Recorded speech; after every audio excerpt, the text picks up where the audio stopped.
Dua pengamat politik kondang, Rocky Gerung dan Muhammad Qadari, terlibat debat sengit soal wacana hak angket DPR terkait dugaan kecurangan pemilu tahun 2024. Debat yang terjadi antara Rocky Gerung dan Qadari soal pemilu terjadi saat keduanya hadir sebagai narasumber di tayangan program Indonesia Layar Club dengan tema "Diancam Hak Angket DPR, Kecurangan Pemilu Mau Diusut, Apa Buktinya?".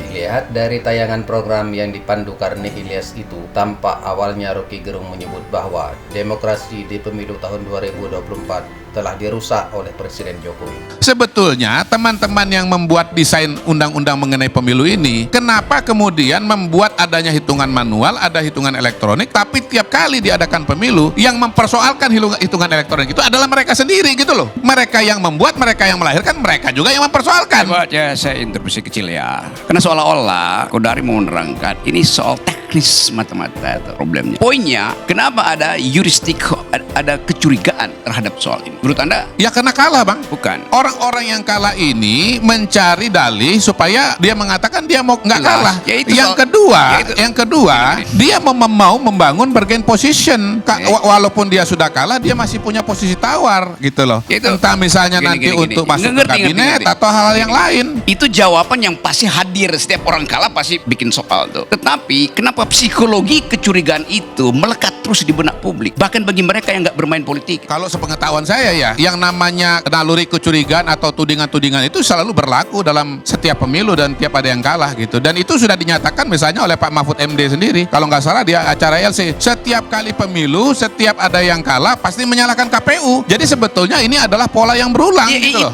Itu berulang, tetapi Iya. apa yang spesifik dalam pemilu hari ini? Sehingga anak 11 tahun, kelas berapa tuh? Saya habis ketemu anak 11 tahun dan dia baca itu, dia bilang, "Ya memang curang tuh." Kenapa curang? Ya itu yang sudah dibicarakan tuh apa namanya MK segala macam. Jadi sebetulnya kecurangan itu melekat jadi paradigma, bahkan jadi ingatan semua orang. Anda bicara dengan millennials di dunia, mereka anggap begitu. Mereka nggak terlibat, mereka kalah, mereka menang, mereka kalah, nggak ada problem. Tetapi soalnya adalah imajinasi orang tentang kecurangan itu sudah mendahului semua usaha untuk Ya itu membenarkan. Bang, saya nggak mau masuk ke sana Bang. Karena apa Bukan, Bang? kenapa you nggak mau Kalau masuk di situ? bicara imajinasi, maka imajinasi orang akan berbeda-beda. Saya akan masuk kepada fakta. Coba.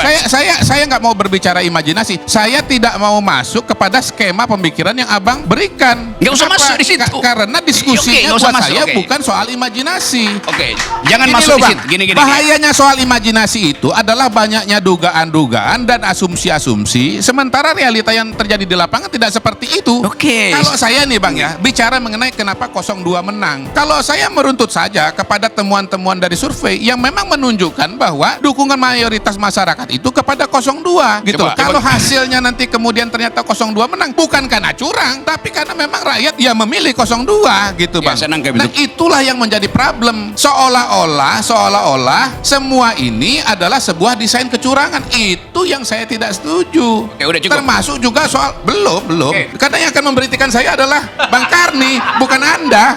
Iya.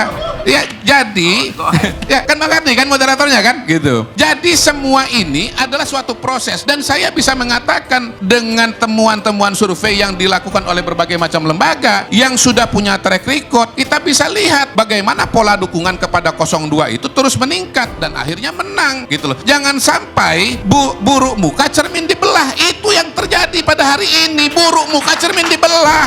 Baik. Gitu loh. Iya Bang ya. Sekarang Jadi gini ini aja. suatu kemenangan. Konstruksi mengenai bahwa si rekap itu dibikin tinggi supaya nanti conditioning terhadap hitungan manual, itu yang justru berbahaya. Diikutin saja proses rekapnya, diikuti saja proses manualnya, diperhatikan, dikawal proses manualnya. Kalau nanti proses manualnya sudah dikawal dengan baik, apapun temuan si rekap, kalau beda dengan manual, yang akan jadi dasar pengambilan keputusan adalah hitungan manual. Terima kasih Bang Karni. Baik, sekarang giliran Rocky. Ada teori dalam psikologi, orang yang bicara sangat cepat itu untuk menutupi kelambanan pikirannya tuh.